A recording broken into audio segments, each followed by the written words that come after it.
මේ අයියලටත් එන්න කිව්වේ 9ටද? රූපහල ප්‍රොඩක්ෂන්ස්. ඔව්. හරියටම 9ට එන්න කිව්වේ. උඹ හිතුවද අපි ප්ලේන් එකට බුක් කරලා තියෙන ටිකට් නෙවෙයි සීසන් කියලා? හිත තෙමෙනවනේ බන්තනි කරමු. බලන්නකෝ කොල්ල පැරිසිට බහින නිකන් ස්ලෝ මෝෂන් නෑ ස්ලෝ මෝෂන්. පළවෙනි සීන් එකේම මෙයා අශ්වය 1000ක් එනවා. ශ්‍රී ලංකේ ඉතිහාසයේ ප්‍රථම සහ ජනප්‍රියම YouTubersලා රඟපාන එකම හැබැයි චිත්‍රපටය ඔන්න මට නම් ටිකක් ඇඩ් කරන්න පුළුවන්. ලෝචි රැට්ටා ලකයි සිකයි ජනයි ප්‍රියයි සිරිල්ලායා මල්ලි අර පොල් කඩපු සිරිල් නේද? නෑ පොල් කඩපු සීන් නෙවෙයි. ආතල් කුඩු අපි ඊළඟට. දැන් ඔය කරපු පොල් වැඩේ රැට පාඩු ඊට මම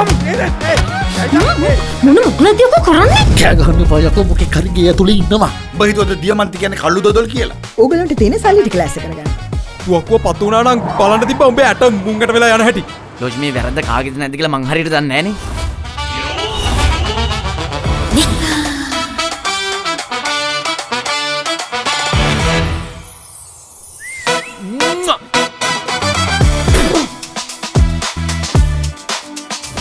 අධ්‍යක්ෂණය සුරංග තියාල්විස්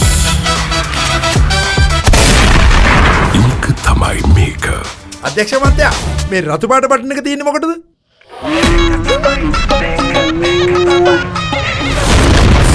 ශාලාවේදී මං කෙල්ලව රැට්ටට බාර දෙනවා බා. ගුත්තිල වගේ. ළඟදීම